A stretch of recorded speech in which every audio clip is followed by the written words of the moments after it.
नमस्कार दोस्तों, आपका ही चैनल बातें ज्ञान यूट्यूब चैनल में आपका स्वागत है।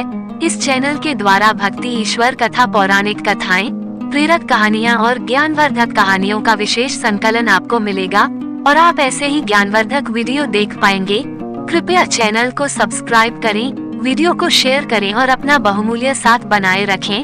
दोस्तों, आज की कहानी बहुत ज्ञानवर्धक है, इसलिए वीडियो को अंत तक देखें, बीच में छोड़कर ना जाएं। पूरी कहानी देखें, तभी आपको कहानी का मतलब समझ में आएगा।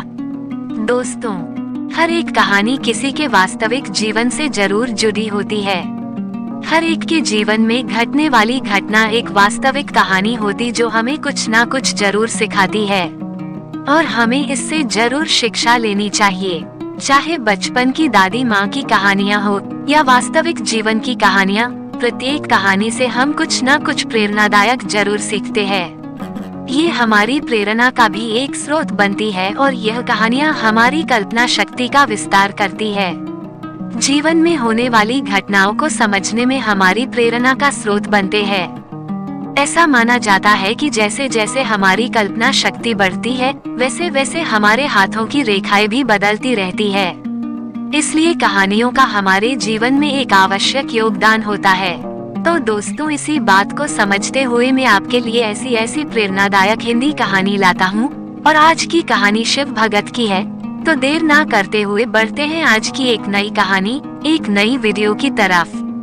लगभग 400 वर्ष पूर्व मध्य प्रदेश के छोटे से गांव में एक व्यक्ति रहता था। उसका नाम बिलवा था। वह बहुत अलग तरह का जीवन जीता था।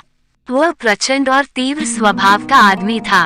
वह समाज के नियमों की परवाह नहीं करता था। भारत में एक परंपरा चली आ रही है जिसमें लोग सुबह सुबह मार्गों से होते हुए निकलते थे।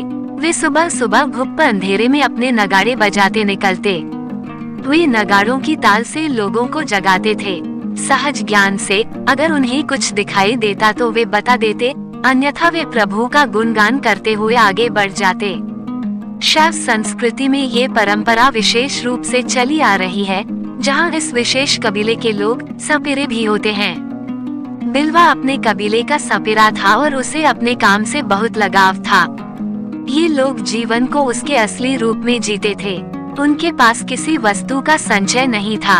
उनके पास कोई धन या संपत्ति आदि नहीं थी। वे सहज रूप से जीते थे और उनके जीवन में शिव बहुत महत्वपूर्ण थे। बिलवा को सर्पों से लगाव था। अगर आपको विषैले जीवों से लगाव रखना हो तो आपको बहुत अलग तरह का इंसान बनना होता है। किसी सर्प को चुंबन देने के लिए बहुत साहसी होना होगा। कोई ऐसा व्यक्ति जिसके लिए प्रेम ही सब कुछ, बाकी सब कुछ गौण हो जाता है। जीवित रहना भी गौण हो जाता है। वह भी कुछ इसी तरह का व्यक्ति था। एक ऐसा व्यक्ति जो सामाजिक ढांचे में कभी फिट नहीं हुआ और उसे एक विद्रोही की तरह देखा जाता रहा। उसके अनेक विद्रोही कर्मों में से एक ये भी था कि वह जाति प्रथा की कद्र नहीं करता था। इस कारण बहुत कम आयु में ही उसे पेड़ से बांधकर सांप से कटवाकर मृत्यु का दंड दिया गया। वह शिव का परम भक्त था। हमारा मंत्र शंभो उसी युग से आया है। उस समय आप उसे सही मायनों में कोई आध्यात्मिक साधक नहीं कह सकते थे। वो एक भक्ति था, परंतु सही मायनों में एक आध्यात्मिक साधक नहीं था। अपने जीवन के उन अंतिम क्षणों में उसने अपनी श्वास पर ध्यान दिया।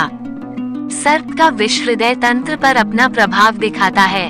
रक्त गाढ़ा हो जाता है और हृदय व श्वसन तंत्र के लिए अपना काम करना कठिन होता जाता है और फिर वे काम करना बंद कर देते हैं। सारे शरीर में जहाँ फैल गया था और मृत्यु कुछ ही मिनटों की दूरी पर रह गई थी।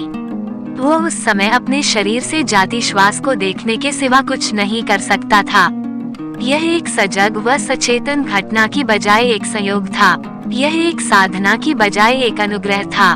जब उसने अपनी श्वास पर ध्यान रमाया, जो केवल कुछ ही क्षणों के लिए शेष थी, तो एक नई आध्यात्मिक प्रक्रिया आरंभ हुई जिसने उस व्यक्ति के भविष्य को कई तरह से बदल दिया। वो अपने अगले जन्म में परम प्रकृति का तीव्र साधक बना। शिव ही उसका जीवन हो गए।